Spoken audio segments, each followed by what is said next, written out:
आरोपीला अटक केली आहे. नेमका काय प्रकरण होता आणि गुरुवारी दिनांक 25 जुलैला आपल्याकडे मिसिंग दाखल होतं वरण पोलीस स्टेशनला आणि 26ला रात्री आपल्याला जी मिसिंग मुलगी होती मयत तिचं प्रेत भेटलं आणि आपण शनिवारी सकाळी 27 तारखेला आपण मर्डरचा गुन्हा दाखल केला. गुरुवारपासूनच आज 5वा दिवस आहे. DCP क्राईम आणि DCP झोन 2 CP साहेबांच्या मार्गदर्शनाखाली आम्ही एक 8-9 पथक याच्यामध्ये काम करत होतो. बरेच इंट्रोगेशनमध्ये नातेवाईकांच्या मित्रपरिवार स्थानिक आणि आमच्या टेक्निकल ॲनालिसिसमध्ये आम्ही 2-3 सस्पेक्ट शॉर्टलिस्ट केले होते, स्पॉट केले होते. त्याकरता पथक आपलं नवी मुंबई तसेच कर्नाटक या ठिकाणी दोन्ही ठिकाणी पाठवण्यात आले होते आणि 2 पथक आपले मागील 5 दिवस त्या ठिकाणी कॅम्प करून होतं आणि इथून आपण जे काही इनपुट्स आपल्याला मिळत होते ते आम्ही त्या पथकांना देत होतो. त्याचा आधार घेऊन आम्ही आज सकाळी आम्ही जो मेन सस्पेक्ट होता आमचा दाऊद शेख म्हणून आम्ही ताब्यात घेतलेला आहे. कसा भेटला तो, कशा पद्धतीने घटना घडल्यानंतर त्याचं आम्हाला एक्झॅक्ट लोकेशन सापडत नव्हतं आणि तो कर्नाटकाचा आहे फक्त एवढी माहिती आपल्याला होती. त्यानंतर आपण मग त्याचे घर नातेवाईक सर्वांकडे चौकशी केली. त्यानंतर त्याचे मित्र त्यांनी आम्हाला काय माहिती दिली. त्या आधारे आम्ही गाव आहे अल्लर म्हणून कर्नाटका शहापूर या ठिकाणी त्यातून आरोपीला आज सकाळी पहाटे ताब्यात घेतलेला आहे. मोहसिन नावाचा आरोपी अटक केला नाही, मोहसिन जो आहे हा मयताच्या संपर्कात होता आणि असे जे काही संपर्कात त्या मुलीच्या होते आम्ही सर्वांकडे चौकशी करत होतो.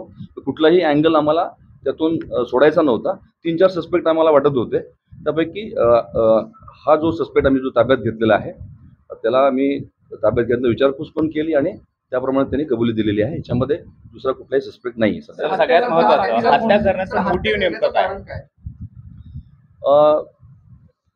आपल्याला माहीत असेल की मयत आणि यांच्यात ओळख होती, मैत्री होती आणि मागील 3-4 वर्ष मयत जी आहे ह्या मुलाच्या संपर्कात नव्हती आणि असं वाटतंय की त्याच्यातूनच त्यांनी केलेलं आहे. 2019ला जो पॉक्सोचा गुन्हा आरोपीवरती दाखल झालेला होता आणि त्यानंतर त्याला तुरुंगात जावं लागलं होतं, त्याच्यातून रागातून हे कृत्य त्याने केलेलं आहे असं वाटतंय. अजून पूर्ण इंट्रोगेशन झालेलं नाही आहे. असं सांगणं फार लवकर जलद होईल. तो वेळ लागेल इंट्रोगेशन केल्यानंतर ह्या गोष्टी. या विक्टिमचा जो चेहरा होता पूर्णपणे स्मॅश करण्यात आला होता, म्हणजे ते आयडेंटिफाय करता येत नव्हता.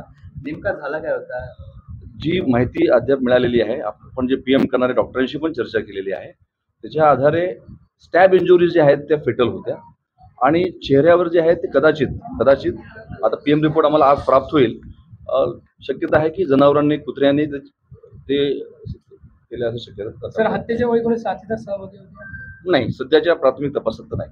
सर, हिंदी में जानना चाहिए तरी किडनॅप केलं किंवा तिला पुढे बोलवून घेतलं, काय याच्यामध्ये दोघांचा संपर्क झाला आणि दोघांनी ज्या ठिकाणी घटना घडली त्या ठिकाणच्या जवळपासच भेटायचं ठरवलं. असं किडनॅपिंग वगैरे नाही आहे. ते दोघं एकमेकाला ओळखत होते आणि त्यातूनच पुढं ही घटना घडलेली आहे. वाद झाला असावा असं आम्हाला वाटतं, नंतर ही घटना घडलेली आहे. हे दोघं एका शाळेत गावात होते अशी प्राथमिक माहिती आहे की ते एकाच ठिकाणी किंवा एका जवळपास राहत होते, शिकत होते, पण निश्चित सांगता येणार नाही. आरोपीला पूर्ण विचारपूस करता आलेली नाही आम्हाला. CCTV मध्ये पाठलाग करताना असं दिसतंय, आता असं होतंय की ते एकमेकांना मुलगा पाठलाग करतोय. नाही, पण आम्हाला जे तपासात असं दिसलं की ते संपर्कात होते आणि ठरवून त्यांनी त्या ठिकाणी भेटायचं ठरवलं होतं. सर, हिंदी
जनोदय करिता दीपक जगताप, रसायनी, चौक.